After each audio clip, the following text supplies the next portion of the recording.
TDP నేతల దాడిలో గాయపడిన వైసీపీ కార్యకర్తలను పరామర్శించేందుకు మాజీ ఎంపీ రెడ్డెప్ప నివాసానికి వెళ్లిన మిథున్ రెడ్డిపై దాడి చేయడం అత్యంత హేయమైన చర్యగా తిరుపతి ఎంపీ గురుమూర్తి అభివర్ణించారు.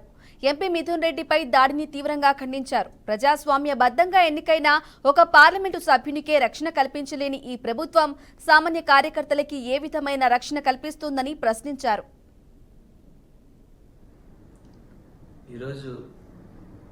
లోక్సభ ఫ్లోర్ లీడర్ మిథున్ రెడ్డి గారి మీద చేసినటువంటి దాడి నిజంగా ఈ కూటమి ప్రభుత్వం చేస్తున్నటువంటి నిరంకుశ పాలనకి నిదర్శనం.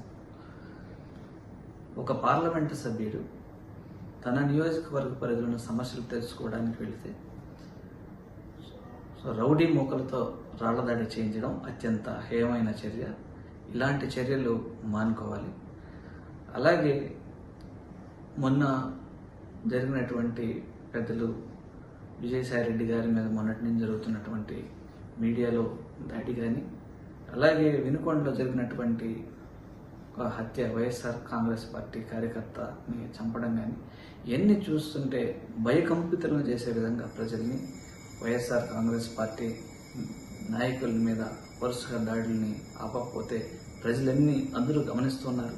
ఖచ్చితంగా మీకు తగిన మూల్యం చెల్లిస్తారు. ఈ రాష్ట్రంలో శాంతి భద్రతలను కొరబడి భయభ్రాంతులతో ఉండే విధంగా ఉంది. ఖచ్చితంగా ఇలాంటి చర్యల్ని ఆపాలని